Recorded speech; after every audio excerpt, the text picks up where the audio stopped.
जय भीम, नमो बुद्धाय।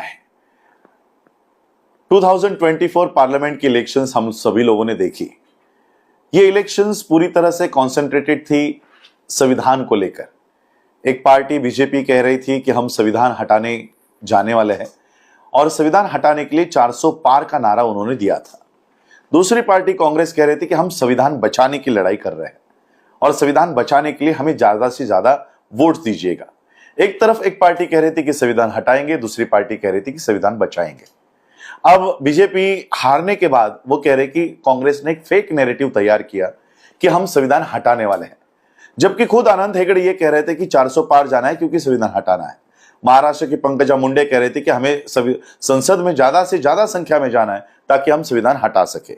खुद नरेंद्र मोदी ने संसद में ये खड़े रहकर स्पीच दिया है कि 400 नहीं तो हम 370 तो ला ही रहे ताकि हम संविधान हटा सके। तो ये फेक नैरेटिव है, ये बीजेपी बोल नहीं सकती। हां, लेकिन फेक नैरेटिव है। फेक नैरेटिव ये है कि कांग्रेस जो कह रही थी कि हम संविधान बचाने के लिए जाने वाले हैं, ये फेक नैरेटिव है। बीजेपी को संविधान हटाना है, ये 100% सच है, लेकिन कांग्रेस को संविधान बचाना है, ये भी उतना सच नहीं है, क्योंकि मेरे पास उसके सबूत है। ये 2 दिन पहले भारत के संसद में कानून बनने जा रहा है, one nation one election. Government considering 3 bills to implement one nation one election plan. Bharat सरकार इस देश में वन नेशन वन इलेक्शन लाने जा रही है और इसके लिए उनको भारत के संविधान में 3 मेजर अमेंडमेंट्स करने हैं, जिसकी परमिशन संसद में दी गई है। Article 82, article 83 and article 327। ये 3 आर्टिकल्स में पिछले हफ्ते में बहुत बड़े अमेंडमेंट्स भारत में हो रहे हैं। अब मुझे बताओ, जो कांग्रेस ये कह रही थी कि हमें संविधान बचाने के लिए अंदर जाना है, ये अमेंडमेंट्स जब हो रहे थे तब राहुल बाबा क्या सो रहे थे? इसका मतलब फेक नैरेटिव ये है कि इनको संविधान बचाना है। ये फेक नैरेटिव है और इस फेक नैरेटिव में हम लोग फंस गए। भारत के लोग, महाराष्ट्र के लोग फंस गए। महाराष्ट्र का उदाहरण देना चाहूंगा। 2024 में एमवीए के अगेंस्ट जो वीवीए खड़ी थी प्रकाश अंबेडकर जी के नेतृत्व में, इनके 50 लाख वोट्स पे से ये 10 लाख वोट्स पे आ गए। इसका मतलब 40 लाख वोट्स ये उद्धव, शरद पवार और राहुल गांधी इनको पड़े हैं। इसका मतलब है 40 लाख वोट्स हमारे चले गए संविधान बचाने की दुहाई के लिए। लेकिन अब जब संविधान सही में खतरे में है तो ये आवाज तक नहीं उठा रहे। बहन जी के भी वोट्स शिफ्ट हो गए। इसमें दोष कहीं ना कहीं हमारा भी है। हमारे इन नेताओं ने क्रेडिबिलिटी अपनी लॉस्ट कर दी है। इनका विश्वास कहीं ना कहीं समाज का विश्वास उठ गया है इन पे से, और इसलिए ये वोट्स जा रहे हैं।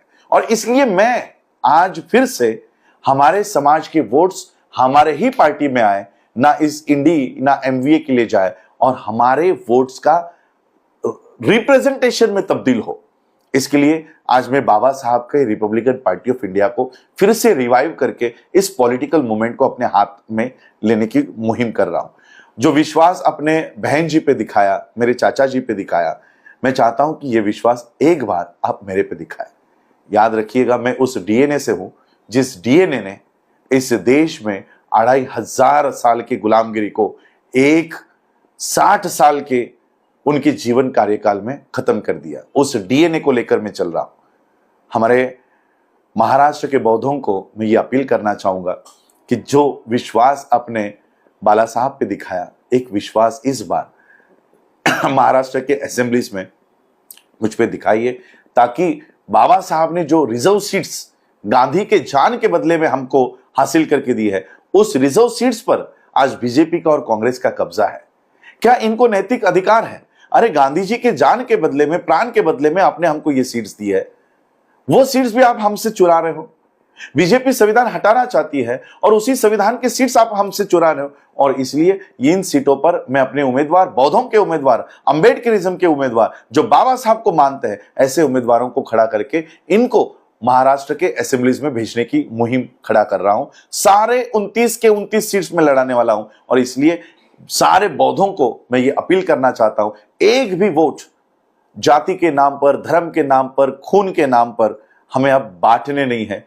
जो विश्वास ऑलरेडी जिन्होंने गवा दिया है, फिर से वो अगर विश्वास हासिल करके हमारे वोट खत्म करना चाहते हैं तो इसको हमको कहीं ना कहीं रोकना होगा। आपका एक एक वोट आपके प्रतिनिधि को चुनने के लिए डालना चाहिए, ना कि किसी और को जितवाने के लिए। बाबा साहब ने वोट का अधिकार आप खुद को राजा बनने के लिए दिया है, किसी और को राजा बनाने के लिए नहीं। इस वोट का